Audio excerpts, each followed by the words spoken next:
چې د دې پاکستان په دې باندې مقه د انګریزانو حکومت وی کنه او دا پاکستاني پنجابي ریاست نه وي د انګریز ناجایز اولاد چې دا ته پیدا شوی قسم دې که موږ پښتانه د افغانانو دومره بې عزته شوي وي والله چې دې په دې د هندوانو سیکانو حکومت وی که موږ پښتانه افغانان دومره بې عزته شوي وي نه زموږ د مشرانو دومره بې عزته شوي نه زموږ د خویندو دومره بې عزته شوي نه سي مهربانه موږ دومره وژل شوي او دومره سي مهربانه ذله شوي لکه څنګه چې د پاکستان په نوم باندې دا د انګریز او د امریکایانو ریاست چې دا جوړ کړی د ځان دپاره چې دې څومره موږ پښتانه افغانان بې عزته کړو اوس دا ملک نصیر صاحب د ښکته مقبوضه افغانستان پښتون افغان سي مهربانه د عجب خان بچی د احمدشاه بابا بچی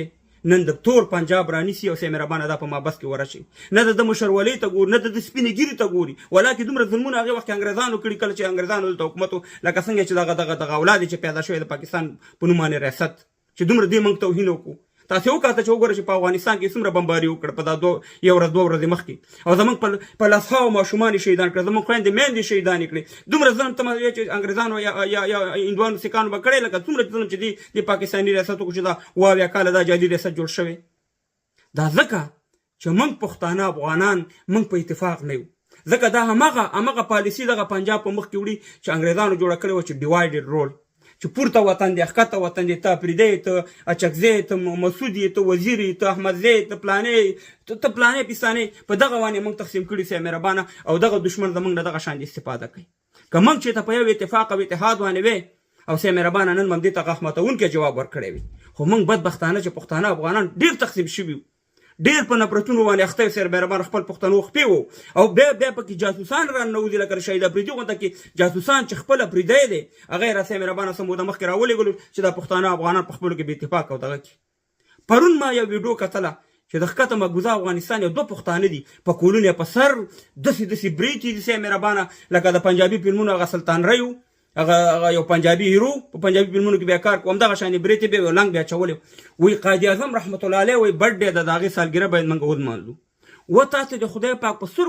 سترګو نشي ښکته پښتونه ته دومره نه پوهېږې چې ته سي مهربانه ولې رحمت الله علیه ته احمدشاه بابا ته نه وې ولې ته میرویس خان بابا ته نه وې ولې ته محمود غزنوي ته نه وې ولې ته عجب خان افریدي ته نه وې یا ولې ته میرزلي خان ته نه وې ولې ته باچا خان ته نه وې ولې ته خوشحال خان بابا ته نه وې چې ته قائد اعظم کافر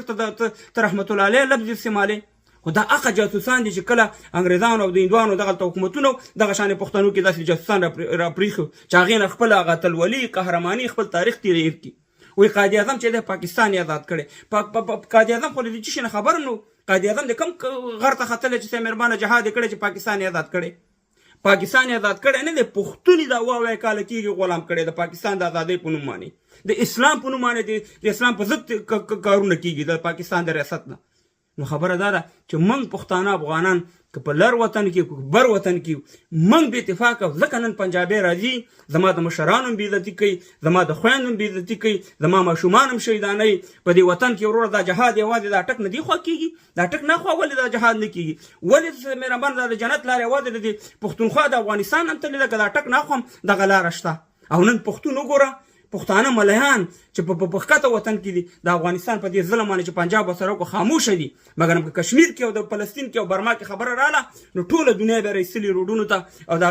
هغې په خلاف به مظاهرې کوي مګر نن وګورئ چې د پاکستان د خلاف په ریاست باندې په خلاف باندې هېڅ خبره هم نه کوي نه مظاهره کوي نه اسلام خبره کوي د حقاني مدرسې والا یا فضلالرحمان صاحب یا د سراج الحق ټول خاموشه دي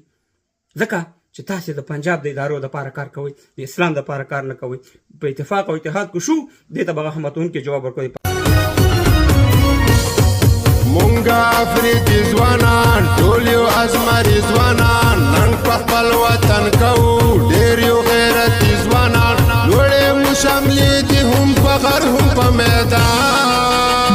افریدیان افریدیان افریدیان ښکلي ځوانان افریدیان